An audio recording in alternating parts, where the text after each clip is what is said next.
যেদিন সিংহায় ফুঁক দেওয়া হবে তখন তোমরা দলে দলে বেরিয়ে আসবে। আর আকাশ সমূহ খুলে দেওয়া হবে, তখন তা শুধু দরজা আর দরজা হয়ে যাবে। আর পাহাড় সমূহকে চালিয়ে দেওয়া হবে, ফলে তা মরীচিকায় পরিণত হয়ে যাবে। তেলাওয়াতকৃত আয়াতের এই হচ্ছে তরজমা। সূরা নাবা হচ্ছে, নবী করিম সাল্লাল্লাহু আলাইহি ওয়াসাল্লাম বলেছেন, কেউ যদি দুনিয়ায় বেঁচে থাকা অবস্থায় পরকালীন দৃশ্য চোখে দেখতে চায়, সেজন্য সূরা আন-নাবা, সূরা আল-মুরসালাত, সূরা আন-নাজিআত, সূরা আল-ইনফিতার, সূরা আত-তাকবীর, এই সূরাগুলি যেন পড়ে, তাহলে কিয়ামতের দৃশ্য নিজ চোখে অবলোকন করতে পারবে। সুবহানাল্লাহ বলে। পরকালীন জীবন সম্পর্কে কোরআন যেসব যুক্তি পেশ করেছে, তা হলো আল্লাহর এসব কিছুই বিচক্ষণতার বাইরে ছিল না, লক্ষ্যহীন এবং নিরর্থক নয়। আল্লাহ পাক বলছেন, আফাহাসিবতুম আন্নামা খালাকনাকুম আবাসা ওয়া আন্নাকুম ইলাইনা লা তুরজাউন। তোমরা কি ভেবেছো যে তোমাদেরকে সৃষ্টি করা হয়েছে খামোখা, আর তোমাদেরকে আমার কাছে ফিরে আসতে হবে না? এটাই কি মনে করেছো? আল্লাহ রাব্বুল আলামিন কোরআনে কারীমের অন্যত্র বলেন, আয়াহসাবুল ইনসানু আইয়ুতরাকা সুদা। মানুষ কি ভেবেছে যে তাদেরকে নিরর্থক আমি সৃষ্টি করেছি? মোটেই না। ওয়ামা খালাকনাস সামাওয়াতি ওয়াল আরদা ওয়ামা বাইনাহুমা লাঈবিন। আল্লাহ পাক বলেন, এই আকাশ আর জমিন আর এর মধ্যবর্তী যা কিছু আমি সৃষ্টি করেছি, কোনটাকে খেল তামাশার বিষয়বস্তু করে তৈরি করি নাই, নিরর্থক করে বানাই নাই। প্রত্যেকটি সৃষ্টির পেছনে বিচক্ষণতার দাবি হিসেবেই সৃষ্টি করা হয়েছে। বিরাট কারণ রয়েছে, খামোখা বানানো হয় নাই। এই পৃথিবীর একদিন শেষ হয়ে যাবে, এই বিশ্ব ব্যবস্থার একদিন পরিসমাপ্তি হয়ে যাবে। এই আকাশ থাকবে না, এই জমিন থাকবে না। বিশ্বাস করেন? আর যারা জবাব দিলেন না, বিশ্বাস করেন? আকাশ, জমিন, এ মানব গোষ্ঠী কিছুই থাকবে না, একদিন সব শেষ হয়ে যাবে। বিশ্ব ব্যবস্থার পরিসমাপ্তি কিভাবে ঘটবে? কোরআনে কারীমে আল্লাহ রাব্বুল আলামিন পরিষ্কার করে বলে দিচ্ছেন। লক্ষ্য করো কেমনে এই পৃথিবীকে ধ্বংস করা হবে। আল্লাহ পাক কোন জিনিসকে গোপন রাখেন নাই, ওপেন সিক্রেট, সবগুলিকে খুলে খুলে আল্লাহ বয়ান করে দিয়েছেন। এই পৃথিবী আল্লাহ রাব্বুল আলামিন কেমনে ধ্বংস করবেন, কেমনে কিয়ামত হবে, বিশ্ব ব্যবস্থার পরিসমাপ্তি কেমনে হবে, আল্লাহ পাক কোরআনে কারীমে বলেন, ইযাস সামাউ ফাতারাত ওয়া ইযাল কাওয়াকিবু তাসারাত ওয়া ইযাল বিহারু ফুজ্জিরাত ওয়া ইযাল কুবুরু বুসিরাত। ইযাস সামাউ ফাতারাত, আকাশসমূহ বিদীর্ণ হয়ে যাবে, দীর্ণ বিদীর্ণ হয়ে যাবে। কাতাইয়িস সিজিল্লি লিল কুতুব, কিতাবের পৃষ্ঠা যেমন একটার উপরে একটা পড়ে, শুনতেছেন কথা? বইয়ের পাতা যেমন একটার উপরে একটা পড়ে, এভাবে উল্টাতে থাকলে অনুরূপ ভাবে আকাশসমূহ একটার পর একটা বইয়ের পাতার মতো পড়ে ভেঙ্গে চুরে চুরমার হয়ে যাবে। সুবহানাল্লাহ। ওয়াইদাল কাওয়াকিবু ইনতাসারাত, সমস্ত তারকাগুলি বিক্ষিপ্ত হয়ে পড়তে থাকবে। তারকা, আপনারা কি মনে করেন নাকি যে তারকাগুলি আতশবাজি যেমন ফুটকে ফুটকে উঠে, ওই রকম কতগুলি ছিটকে ছিটকে পড়বে, চোখে দেখা যাবে, মাটির সাথে কিছুই পড়বে না, এরকম মনে করেন নাকি? তারকা সম্পর্কে আপনাদের ধারণা কি? বিশাল তারকা। কত তারকা! সমুদ্রের বেলাভূমিতে দাঁড়িয়ে বালুকণাগুলি, সমুদ্রের বালুকণাগুলি গোনা যদি সম্ভব হয়, আল্লাহর আকাশে কত তারকা গুণে শেষ করা যাবে না। এ তারকা এতটুক নয়, যতটুকু আপনি দেখেন, বিশাল তারকা। যে সূর্য পৃথিবীর চাইতে 13 লক্ষ গুণ বড়, এরকম 1.5 থেকে 2 অথবা 3 কোটি সূর্য খায়া পেটের মধ্যে হজম করতে পারে এমন হাজার হাজার বিলিয়ন বিলিয়ন তারকা আল্লাহ পাক গ্যালাক্সির মধ্যে পয়দা করে রেখেছেন। এগুলি যখন ছিটকা পড়তে থাকবে পৃথিবীর উপরে, ওয়াইদাল কাওয়াকিবু ইনতাসারাত, সমস্ত তারকাগুলি বিক্ষিপ্ত হয়ে পড়তে থাকবে। ওয়াইদাল বিহারু ফুজ্জিরাত, সমুদ্রগুলি দীর্ঘ বিদীর্ণ হয়ে যাবে, সমুদ্রের পানিগুলি নিঃশেষিত হয়ে যাবে, তলদেশ ফেটে যাবে এবং তলদেশ থেকে অগ্নি উদ্গীরণ হতে থাকবে, সমুদ্রের তলদেশ থেকে। বিশ্বাস করেন এই মাটির মধ্যে আছেন আগুন, পাথর পোড়াইয়া আলকাত্রার মতো লাভা বানাইতে পারে এমন প্রচন্ড উত্তপ্ত আগুন রয়েছে মাটির ভেতরে। সমুদ্রের পানি সমূহ নিঃশেষিত হয়ে যাবে, দীর্ণ বিদীর্ণ হবে, সেখানে আগুন জ্বলতে থাকবে। কি ভয়াবহ দৃশ্য হবে। আর কবরের মধ্যে যা কিছু আছে কবরগুলি তা উদ্গীরণ করে দেবে। অন্য সূরার মধ্যে আল্লাহ পাক বলছেন, ইযাশ শামসু কুমিরাত ওয়া ইযান নুজুমুন কাদারাত ওয়া ইযাল জিবালু সুজ্জিরাত, যখন সূর্যকে ঢেকে দেওয়া হবে, বিশাল সূর্যটা হারায় যাবে, আর তারকাগুলো বিপর্যস্ত হয়ে যাবে, পাহাড়গুলিকে চালিয়ে দেওয়া হবে। فإذا النجوم طمست وإذا السماء فرجت وإذا الجبال نسفت, যখন তারকা স্থিমিত হয়ে যাবে, তারকাগুলিতে কোনো আলো থাকবে না, আসমান বিদীর্ণ হবে, পাহাড় সমূহ উড়ে দেওয়া হবে। সুবহানাল্লাহ বল। পাহাড়গুলি উড়ায় দেওয়া হবে।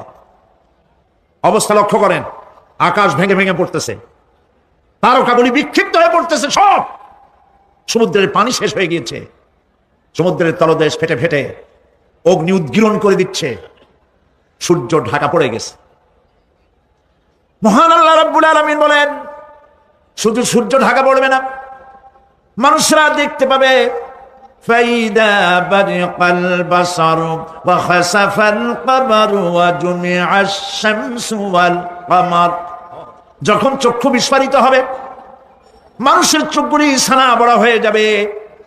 এই দৃশ্য দেখে চাঁদে আলো নাই, সূর্যতে আলো নাই, চাঁদ আর সূর্য দুটি একাকার হয়ে যাবে।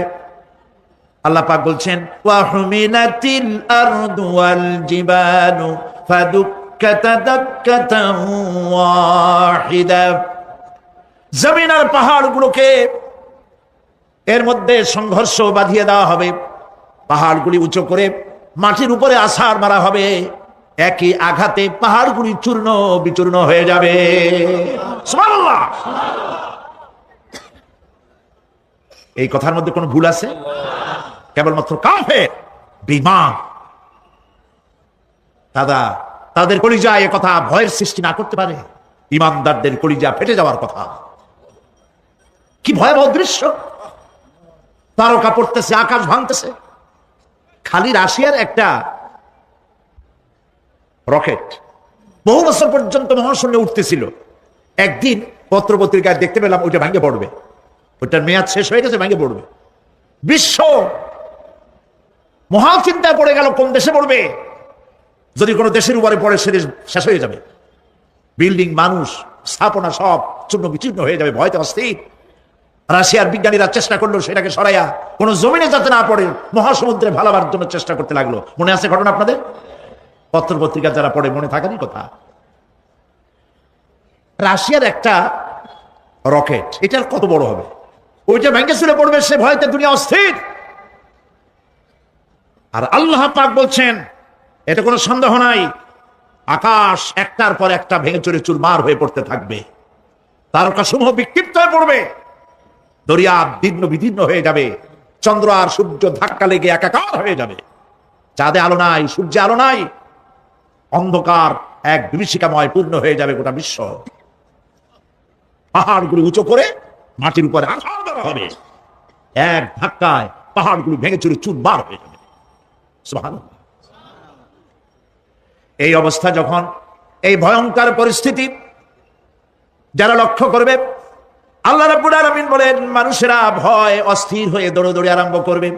ইয়াকুলুল ইনসানু ইয়াওমাইদিন আইনাল মাফার, মানুষরা পাগলের মতো শুধু দৌড়াদৌড়ি করবে আর বলবে, পালাবো কোথায়, ভাগবো কোথায়, কোথায় যাব?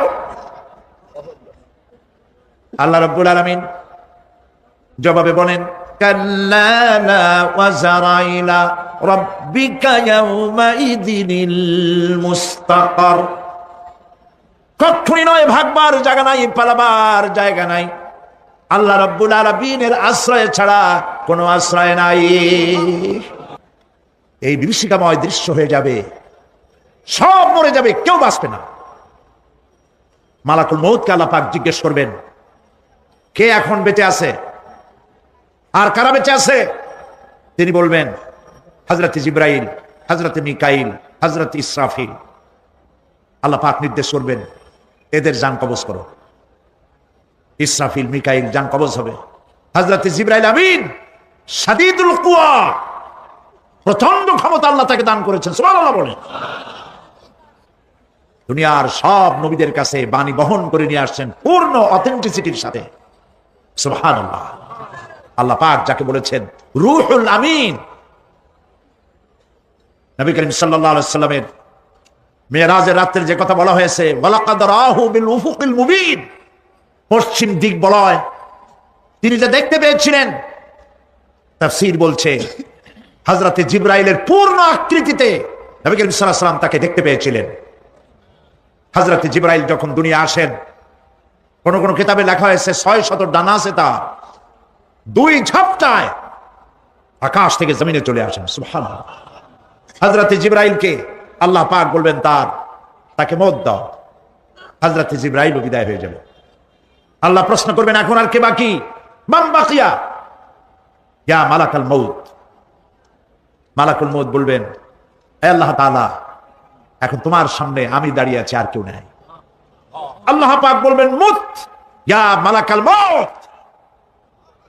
আল্লাহু আকবার। মুত ইয়া মালাকুল মউত, মরে যা, মরে যা। মালাকাল মউত মরে চলে যাবে, এরপরে আর কেউ নাই। আল্লাহ রাব্বুল আলামিন এই অবস্থায় কত বছর কত কাল চলে যাবে আল্লাহ পাক ভালো জানেন, কেউ নাই।